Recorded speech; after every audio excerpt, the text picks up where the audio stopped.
আপনারা কীভাবে এমন একটা শর্ট ইউআরএল ওয়েবসাইট তৈরি করবেন, তো আমি ভিডিওতে সম্পূর্ণ দেখিয়ে দেবো এবং কীভাবে কী করবেন সকল কিছু। তো অবশ্যই ভিডিওটা মনোযোগ সহকারে দেখবেন। তো সাপোজ আমি একটা ইউটিউবের ভিডিও ইউআরএল দেখছেন যে অনেক বড় ইউআরএলটা এখানে শর্ট হয়ে গেছে। তো এখানে চাইলে আপনার ওয়েবসাইটে অ্যাড বসে আর্নিং করতে পারবেন এবং এখানে যে আপনার কিউআর কোডটা সেটা আপনি ডাউনলোড করতে পারেন এবং সোশ্যাল মিডিয়াতে শেয়ার করতে পারবেন। তো এটা অ্যাডমিন প্যানেল আমি দেখিয়ে দিই আপনাদেরকে। তো এর জন্য আপনারা অ্যাডমিন লিখে সার্চ করবেন, অ্যাডমিন থেকে সব কন্ট্রোল করতে পারবেন, ইউআরএল লিঙ্ক সকল কিছু। তো এখানে অ্যাডমিন প্যানেল আসার পরে আপনারা লগ ইন করবেন এডি অ্যাডমিন। তো সাপোজ অ্যাডমিন, তারপর পাসওয়ার্ড দেবেন অ্যাডমিন 1 2 3 4। অ্যাডমিন দিয়ে আপনারা লগ ইন করবেন, অ্যাডমিন পাসওয়ার্ড অ্যাডমিন অ্যাডমিন লিখবেন, ইউজার নেম পাসওয়ার্ড সেম লিখবেন। তো এখানে আপনি দেখতে পাবেন টোটাল শর্ট ইউআরএল কতগুলো হয়েছে এবং এখানে আপনি ইউআরএল ম্যানেজ করতে পারবেন। তো এখানে এডিট ক্লিক করলে আপনি এখান থেকে ইউআরএল এডিট করতে পারেন, অর্থাৎ আপনি চেঞ্জ করে দিতে পারেন অথবা চাইলে আপনি এখান থেকে ডিলিট করে দিতে পারেন। তো এখানে দেখতে পাচ্ছেন যে ডিলিট অপশন, এখানে ক্লিক করলে ইউআর ডিলিট হয়ে যাবে।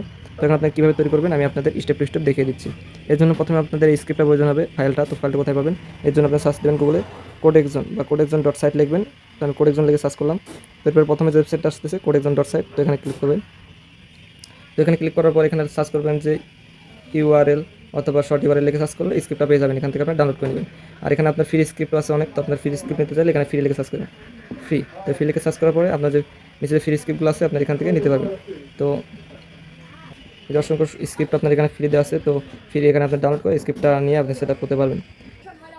স্ক্রিপ্টটা পারচেস করার পর আপনার দুইটা ফাইল পাবেন, এই যেটা মেন ফাইল এবং একটা মোডের ভিতরে গেলে আপনার স্কেলটা পেয়ে যাবেন। তো এর জন্য আপনার প্রথমে আপনার সি প্যানেল যাওয়ার পরে সি প্যানেল অন করার পরে এখানে দেখতে পাবেন যে ফাইল ম্যানেজার নামে একটা অপশন আছে, তো এটাতে ক্লিক করবেন। ক্লিক করার পর ফাইলটা এক্সট্রাক্ট করবেন, এক্সট্রাক্ট করার পরে দেখতে পাবেন যে এখানে প্রজেক্ট নামে একটা অপশন আছে, তো এটাতে ক্লিক করবেন। তো প্রজেক্টে আসার পরে প্রজেক্টের ভিতরে দেখতে পাবেন যে কনফিগ নামে একটা ফোল্ডার আছে, তো ফোল্ডারে এটাতে ওপেন করবেন, ডাবল ক্লিক করবেন। তারপরে এখানে দেখতে পাচ্ছেন যে config.php, এটাতে আসবেন। আসার পর উপরে দেখতে পারবেন যে এডিট নামে একটা অপশন আছে, তো এডিটে ক্লিক করুন।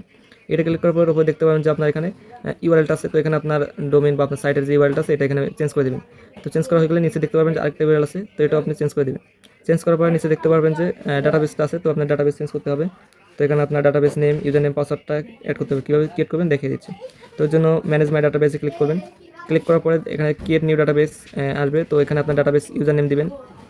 তো দেওয়ার পরে ওটা সেভ করে দেওয়ার পরে এখানে দেখতে পাচ্ছেন যে আপনার ডাটাবেস ইউজার, তো এখানে আপনার ইউজার নেমটা দিবেন এবং পাসওয়ার্ড কনফার্ম পাসওয়ার্ড দিয়ে সেভ করে দেবেন, মানে ক্রিয়েট ইউজার ক্লিক করবেন।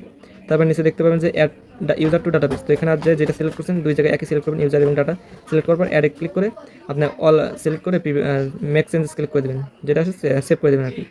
তো এরপর পিএসপি মাই অ্যাডমিনে চলে যাবেন। তো আসার পরে এখানে দেখতে পাচ্ছেন যে আপনার যে ডাটা সিলেক্ট করছেন ওটা সিলেক্ট করবার উপর থ্রি ডট আইকন ওখানে ক্লিক করবেন। থ্রি ডট আইকনে ক্লিক করার পরে আপনার এখানে ইম্পোর্ট নামে অপশন আছে, ইম্পোর্টে ক্লিক করবেন। তারপরে আপনার ফাইল সিলেক্ট করতে হবে, তো এখানে ফাইলটা সিলেক্ট করবেন। তো ফাইলটা আমি দেখিয়ে দিচ্ছি কোথায় পাবেন। তো এরপরে আপনার নিচে যে ইম্পোর্ট আছে ইম্পোর্টে ক্লিক করবেন। তো এই যে আপনার এই যে স্কুল ফাইলটা আছে এটা আপনার ওখানে আপলোড করতে হবে, তাহলে আপনার ওয়েবসাইটটা ফুল কমপ্লিট হয়ে যাবে।